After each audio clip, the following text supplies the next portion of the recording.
Good morning, everyone. Bonjour tout le monde. Plaisir de vous voir ici. C'est bien. Ah, there we go.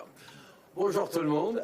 Good morning, everyone. Plaisir de vous voir ici pour cette rencontre du Conseil sur les relations Canada-États-Unis. Content de voir tant de personnes ici avec nous. Je veux aussi souligner nos amis qui sont à travers le pays. I want to highlight a new member of the council, Peter Tertsakian. Great to see you again, Peter. Glad you could join us. I'm glad you've all joined me today. Because we're in a critical moment. As President Trump stated yesterday, he is still committed to placing tariffs on Canada starting as early as tomorrow, possibly. Now, we don't know precisely what that could look like, but I do know two things. First, if the President does choose to implement any tariffs against Canada, we're ready with a response. A purposeful, forceful, but reasonable, immediate response. It's not what we want, but if he moves forward, we will also act. Deuxièmement, on est prêt pour tous les scénarios possibles. We're ready for whatever scenario comes forward. Et ça, notamment, c'est grâce à vous tous. Votre travail est d'une valeur inestimable et son impact se fait déjà ressentir. The way you have all pulled together regions of the country, industries, thoughtful business leaders and thought leaders to unite as part of Team Canada, to be ready and flexible, whatever comes, is not just the right thing to do, it's also deeply reassuring. Reassuring to Canadians, reassuring to business owners, to workers, and to people around the world who look to Canada as a key partner. You've been speaking out, stressing that tariffs against Canada would have disastrous consequences for the United States, putting American jobs at risk, raising prices on Americans, and undermining our collective security. Votre point de vue et vos conseils ont été d'une valeur inestimable pour guider notre réponse à la menace d'imposition de droits de douane. Vous avez aidé à rassurer les Canadiens pendant une période difficile et pleine d'incertitudes. You've shown what it means to be part of Team Canada, fighting for this country we all love so much. At the same time, our government has responded to what the President is focused on and what is motivating him to consider applying tariffs as early as tomorrow, the flow of fentanyl and illegal crossings into the United States. Now, let me reiterate it.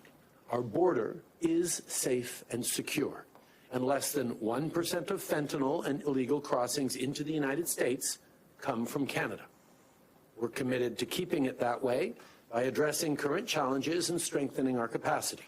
That's why we're implementing the $1.3 billion border plan we announced late last year. In fact, the first patrol helicopters began monitoring the border earlier this week, and new canine teams along with imaging tools are being deployed to detect and stop the flow of fentanyl. Meanwhile, our previously implemented border measures are already showing results too. We've ended the practice of flagpoling, when temporary residents travel to the United States only to immediately return to Canada to access immigration services, a decision that's saving Canadian and American border officials time and resources.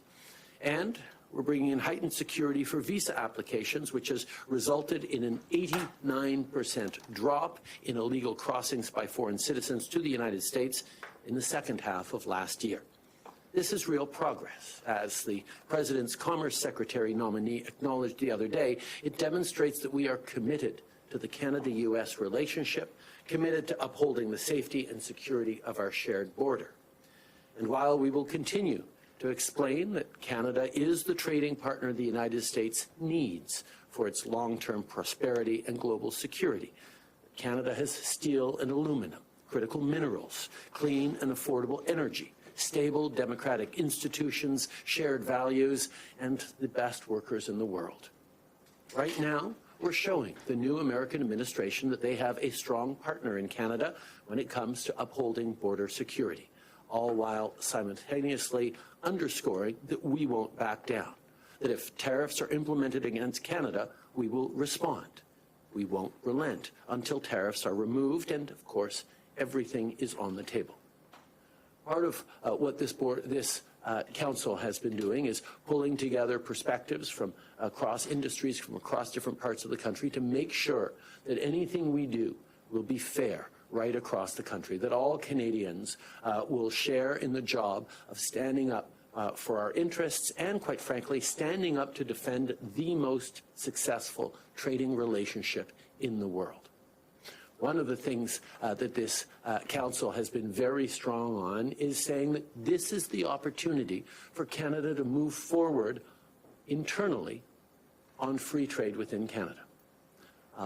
As we look at challenges with the United States, as we sign free trade deals over the past years with the world, we know that internally, within provinces and across territories, there are barriers that exist that would be better for Canadian businesses, Canadian workers, and the Canadian economy if we removed.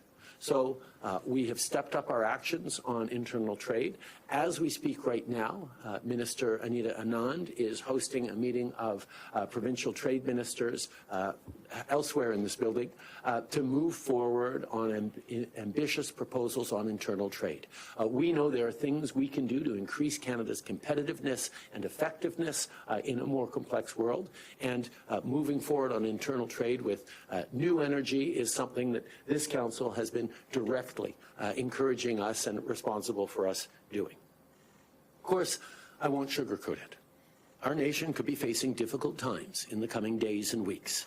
I know Canadians might be anxious and worried, but I want them to know the federal government, and indeed all orders of government, have their backs. That was the topic of conversation 2 days ago when I had a First Ministers meeting with all premiers.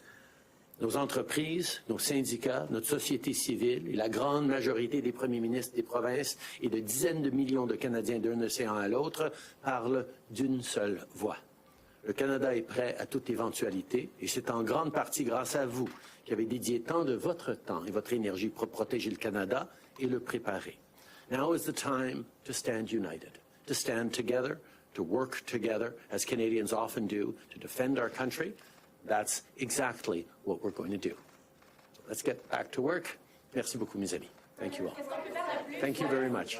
Merci tout le monde.